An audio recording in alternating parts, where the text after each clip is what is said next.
नमस्तुते महामाये श्रीपीठे सुपूजिते शंख चक्र गदा हस्ते महालक्ष्मी नमस्तुते।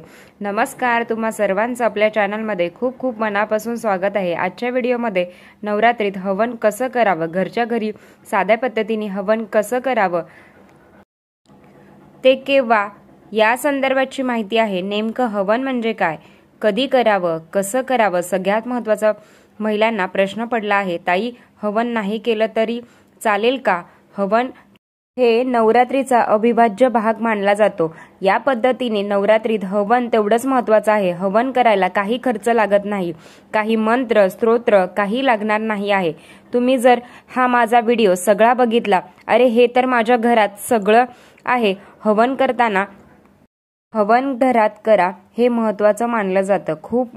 खूप मोठी उच्च कोटीची सेवा आहे। नवरात्रीत हवन झालंच पाहिजे। जरी तुम्ही पहिल्यांदा करणार असाल, जरी तुम्हाला पुढच्या वर्षी माझा व्हिडिओ बघायची गरज नाही, तुम्ही स्वतःच घरातल्या घरात हवन कराल। सगळ्यात महत्त्वाचं हवन कधी करावं। हवन हे अष्टमीला आणि नवमीला करायचं असतं। शक्यतो हवन काही ठिकाणी अष्टमीला करतात, काही ठिकाणी नवमीला करतात। हवन का करावं, तर हवन करताना स्वाहाकार करत असतो, तेव्हा स्वाहाकार करताना आई भगवती तिचं तोंड उघडते, तेव्हा आपण तिला जे काही स्वाहाकार करणार आहोत तर ती आई भगवती तिचं तोंड उघडते आणि ती भक्षण करत असते, म्हणून स्वाहाकार करायची पद्धत आहे।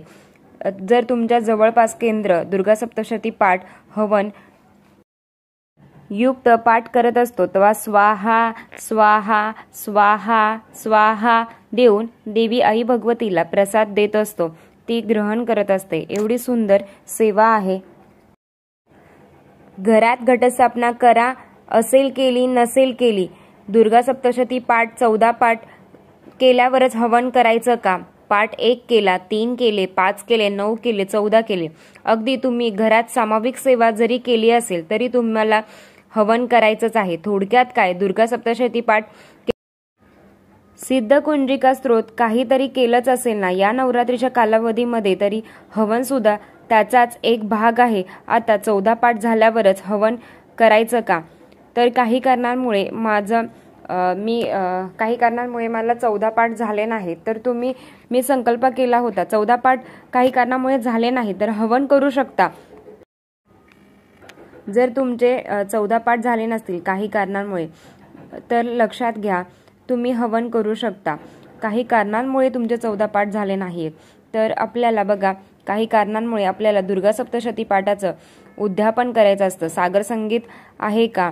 अजिबात नाही। दुसऱ्या दिवशी आपण जेव्हा घट हलवतो तेव्हा दिवे करायचे असतात, पूर्णाचे दिवे करायचे असतात। काही ठिकाणी प्रॉपर दिवे केले जातात तर काही ठिकाणी थापून केले जातात। तुम्हाला पूर्णाचे साखरेचे करा किंवा गुळाचे करा, ते थापून म्हणजे 2 फूल वात करून 1 फूल वात करायची असते।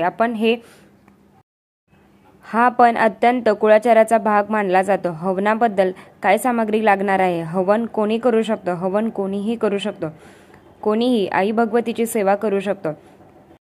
घरातले एक जरी स्त्री हवन करत असेल तर घरातल्या सगळ्या कुटुंबाने तिथे हजर राहणं महत्त्वाचं आहे। स्वाहाकार करायला सांगते कसा करायचा, स्वाहाकार कसा करायचा आहे। हवन करताना जर तुम्ही दुर्गा सप्तशती पाठ 14 झाल्यावरच हवन करायचं का, असं नाही आहे। तुम्ही अगदी 1 पाठ केला असेल, 5 पाठ केले असेल, 7 केले असेल, 9 केले असेल, जसं तुम्ही कितीही जरी केले असेल तरी तुम्हाला हवन करायचं आहे। थोडक्यात सांगते हवन कसं करायचं। हवन करण्यासाठी लागणारे महत्त्वाची गोष्ट हवन पात्र। कोणी हवन पात्र पत्र्याचं घेतं तर कोणी तांब्याचं घेतं। तुम्हाला धार्मिक दुकानात हवन पात्र मिळून जाईल। ज्यांच्याकडे दोन्हीही गोष्ट नाही आहे तर त्यांनी काय करायचं आहे, तांब्याचं ताट घ्यायचं आहे, तामण, त्याच्यामध्ये आपल्याला माती टाकायची आहे। माती हे टाकल्यानंतर म्हणजे माती टाकायची का टाकायची, तर अग्नी प्रज्वलित करणार आहोत, त्याच्यासाठी ते भांडं खराब होऊ नको, त्यासाठी आपल्याला माती टाकायची आहे। तर तुम्ही जर हवन पात्र जरी आणलं तर त्याच्यामध्ये पण आपल्याला माती टाकायची आहे। या सगळ्या गोष्टी करताना हवन देवासमोर बसून करावं का? हरकत नाही। ताई मला मासिक धर्म आहे, हवन कोण करावं? तर तुमच्या घरात दुसरे कोणी असेल तर त्यांना सांगावं हवन करायला, नाही तर तुमची सासूबाई, जाऊबाई, मुलगी त्यांना सांगायचं आहे हवन करायला. हवन मात्र आवर्जून करा. हवन करण्यासाठी काय सामग्री लागणार, तर काय सामान लागतं, तर आपल्याला समिधा म्हणजे 5 झाडांची पानं हे आपल्याला तुम्हाला कुठे पण धार्मिक दुकानात मिळून जातील. रुई, पिंपळ, खैर, आघाड, औदुंबर, सौंदर, पिंपरी या सगळ्या झाडांची एक एक लाकडं घ्यायची आहेत. त्याच्याचबरोबर गवऱ्या सुद्धा घ्यायच्या आहेत. एक एक लाकडं घ्यायचे आहे. त्याचबरोबर गवऱ्या सुद्धा लागणार आहेत. गावाकडे असाल तर तुम्हाला मिळून जातील, शहरात पण मिळून जातात. शेणाच्या गवऱ्या, समिधा, हवन पुडा भेटतो. हवन पुडा आपल्याला तो पण घ्यायचा आहे, धार्मिक दुकानात मिळून जातो. इथे तुम्हाला दिसत असेल, इथे मी लाकडं ठेवलेली आहेत. शेणाच्या गवऱ्या घेतलेल्या आहेत. हवन पुडा आहे हा आपल्याला लागणार आहे. कुठल्याही धार्मिक दुकानात मिळून जाईल. आवर्जून घ्यायचा आहे. हवनाला लागणार आहे. स्वाहाकार करण्यासाठी आई भगवतीला नैवेद्य आपण दाखवणार आहोत. तर तो काय काय आहे ते आपण बघूया. तांदूळ, साखर, पांढरे तीळ, त्याचबरोबर शुद्ध गाईचं तूप घ्यायचं आहे. तर आपल्याला खीर घ्यायची आहे. शुद्ध गाईचं तूपच असावं. सुरुवातीला हवन करताना आपल्याला हळदी कुंकू अर्पण करायचं आहे. सुरुवातीला हवनामध्ये आपल्याला हळदी कुंकू अर्पण करायचं आहे. त्याचबरोबर आपल्याला अर्पण केल्यानंतर दीप प्रज्वलित करायचा आहे. दीप प्रज्वलित या सगळ्या गोष्टी एकत्रित करून देवी आईला स्वाहाकार करायचा आहे. सुरुवातीला कापूर टाकायचा आहे. कापूर टाकून घ्यायचा आहे जेणेकरून ते व्यवस्थित आपण जे काही हवन करणार आहोत तर ते व्यवस्थित. हवन कशाचं, कुठला मंत्र बोलायचा आहे, आपल्याला किती भीती वाटते. आपण पहिल्यांदाच हवन करणार आहोत. आपल्याला आपल्याकडून काही चुकायला नको. जर चुकलं तरी आई भगवती आपल्याला शिक्षा देणार आहे का. तर आपल्याला दीप प्रज्वलित करायचा आहे आणि दिव्याला हळदी कुंकू अर्पण करायचं आहे.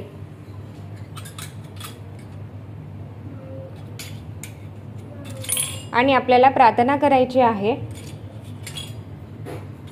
दिव्या दिव्या दीपककार, कानी कुंडली मोती हार, दिव्याला पाहून नमस्कार. आपल्याला नमस्कार करायचा आहे, प्रार्थना करायची आहे. सुरुवातीला तुपाची आहुती द्यायची आहे. तर आपल्याला काय करायचं आहे,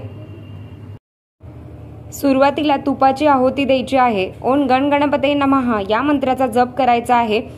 सुरुवातीला आपल्याला गणपती बाप्पांचं स्मरण करायचं आहे. कुठलीही सेवा करताना आधी गणपती बाप्पांना विसरायचं नाही. सुरुवातीला तुपाची आहुती द्यायची आहे आणि ओम गण गणपते नमः या मंत्राचा जप करायचा आहे आणि आपल्याला स्वाहाकार करायचा आहे. तर मी तुम्हाला सांगते कसं करायचं. ओम गण गणपते नमः स्वाहा, ओम गण गणपते नमः स्वाहा, ओम गण गणपते नमः स्वाहा. मंत्रस्त्रोत हळू बोलणार असाल तरी स्वाहाकार करताना आपल्याला मोठ्यानेच बोलायचं आहे. आवाज मोठाच आला पाहिजे. आपण स्वाहाकार करत असतो तेव्हा आई भगवती तिचं तोंड उघडत असते आणि आपण जे काही तूप असो, साखर असो ती ग्रहण करत असते. म्हणून आपल्याला स्वाहाकार करायचा खूप महत्त्वाचा आहे. ओम गण गणपते नमः स्वाहा, ओम गण गणपते नमः स्वाहा, ओम गण गणपते नमः स्वाहा, ओम गण गणपते नमः स्वाहा. तर आपल्याला 11 वेळा या पद्धतीने करायचं आहे, स्वाहाकार करायचा आहे. तांदूळ, साखर बरोबर पांढरे तीळ हे आपल्याला एकत्र करायचे आहेत आणि याचा स्वाहाकार करायचा आहे. तर मी तुम्हाला सांगते, तुम्ही श्री सूक्ताचा स्वाहाकार करू शकता. आणि कुंकुमार्चन करत असताना आपण नमो नमः असं म्हणत असतो. तर आपल्याला श्री सूक्त करताना आपल्याला स्वाहाकार करायचा आहे. कुंकुमार्चन करतो तेव्हा आपण नमो नमः असं बोलत असतो आणि स्वाहाकार करताना आपल्याला स्वाहा असं बोलायचं आहे आणि स्वाहाकार करायचा आहे. श्री सूक्त बोलून आपल्याला स्वाहाकार करायचा आहे. श्री सूक्ताचं एक लाईन बोलायची, एक पूर्ण, आणि स्वाहा स्वाहा स्वाहा स्वाहा स्वाहा. तुम्ही श्री सूक्त बोलून पण स्वाहाकार करायचा या पद्धतीने. त्याचबरोबर 14 पाठ दुर्गा सप्तशती पाठांतर आहे. तर दुर्गा सप्तशती पाठाचं पण स्वाहाकार करू शकता. ती जर पाठांतर असेल तर तुम्ही त्याचा पण स्वाहाकार करू शकता। तर कसा करायचा, तर अध्याय पहिला तुम्हाला सांगते, ओम ऐं मार्कंडेयवाच स्वाहा स्वाहा स्वाहा। या पद्धतीने आपल्याला, जसं आपण बघा एक ओवी असते, तर एक ओवी झाल्यानंतर दुर्गा सप्तशती पाठाचा जर तुम्ही स्वाहाकार करणार असेल तर एक ओवी झाल्यानंतर आपल्याला स्वाहा स्वाहा या पद्धतीने नामस्मरण करायचं आहे।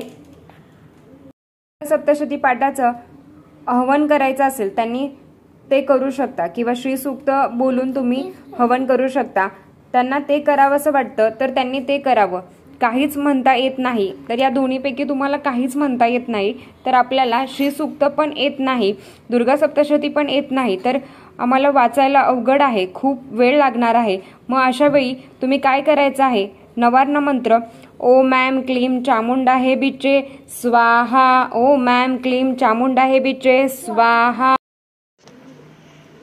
तर आपण ज्यांना काहीच बोलता येत नाही तर त्यांनी आपल्याला ओम ऐं क्लीं चामुंडाहे बिचे स्वाहा, ओम ऐं क्लीं चामुंडाहे बिचे स्वाहा, ओम ऐं क्लीं चामुंडाहे बिचे स्वाहा, ओम ऐं क्लीं चामुंडाहे बिचे स्वाहा, ओम ऐं क्लीं चामुंडाहे बिचे स्वाहा असं आपल्याला बोलायचं आहे। या पद्धतीने तुम्ही नवार्ण मंत्राचा पण आहुती देऊ शकता।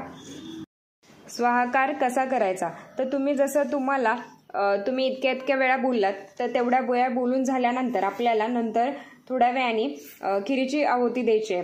तुम्ही इतक्या वेळ केलेला आहे तर त्याच पद्धतीने तुम्हाला करायचं आहे। खीर पातळ असते, आपण डायरेक्ट स्वाहाकार केला तर आपण जे काही तयार केलेलं आहे हे म्हणजे जे काही तयार केलेली आहे तर ती विझण्याची शक्यता असते, त्याच्यामुळे आपण घाबरून जाऊ नका। तर आपल्याला भीती वाटते तर घाबरू नका। आपण पहिल्यांदा सगळं तांदूळ, साखर, तीळ हे स्वाहाकार करायचं आहे आणि त्याच्यानंतर आपल्याला लास्टला आपल्याला खिरीचा स्वाहाकार करायचा आहे। आपण आता खिरीचा स्वाहाकार करायचा आहे तर कसा करायचा ते सांगते। ओम ऐं क्लीं चामुंडाहे बिचे स्वाहा, ओम ऐं क्लीं चामुंडाहे बिचे स्वाहा, ओम ऐं क्लीं चामुंडाहे बिचे स्वाहा, ओम ऐं क्लीं चामुंडाहे बिचे स्वाहा, ओम ऐं क्लीं चामुंडाहे बिचे स्वाहा, ओम ऐं क्लीं चामुंडाहे बिचे स्वाहा, ओम ऐं क्लीं चामुंडाहे बिचे स्वाहा, ओम ऐं क्लीं चामुंडाहे बिचे स्वाहा। जे काही असणार आहे स्वाहाकार केलेलं तर ते उरलेलं आहे, तर ते आपण जे काही निर्मल्यात उरलेलं टाकून द्यायचं आहे। स्वाहाकार केल्यानंतर जे काही निर्मल्य उरतं, जे काही असणार आहे स्वाहाकार केल्यानंतर जे काही लाकडं असणार आहेत ते तुम्हाला निर्मल्यात अर्पण करायचे आहेत। बाकी काही सेवेचं माहिती आहे तर तुम्हाला काही जणांना माहिती असेल कसं करायचं, तर श्रीसूक्ताचा तुम्ही स्वाहाकार करू शकता। श्रीसूक्त किती वेळा म्हणावं, तर श्रीसूक्त तुम्ही 16 वेळा बोलून स्वाहाकार करू शकता, नाही तर तुम्हाला एक वेळा श्रीसूक्त बोलायचं आहे। श्रीसूक्त एक वेळा बोलून झाल्यानंतर त्याच्यानंतर आपल्याला 108 वेळा नवार्ण मंत्र बोलून स्वाहाकार करू शकता। एक वेळा श्रीसूक्त बोलायचं आहे आणि स्वाहाकार करायचा आहे, म्हणजे एक लाईन पूर्ण बोलायची, एक ओवी बोलायच्या आणि स्वाहा असं करून त्याच्यानंतर 108 वेळा नवार्ण मंत्र बोलून पण आपल्याला स्वाहा स्वाहा या पद्धतीने पण तुम्ही करू शकता। जसं जमेल तसं तुम्हाला करायचं आहे, पण तुम्ही हवन करायचंच आहे। तर स्वाहाकार करत आहोत तर आहुती देत आहोत तर स्वाहा स्वाहा हे या पद्धतीने मोठ्या आवाजातच आपल्याला बोलायचं आहे। आई भगवतीला आव्हान मी जे काही आहुती देत आहे ते ग्रहण करते। तुम्हाला समजलं असेल, घरात होम हवन करणं महत्त्वाचं मानलं जातं।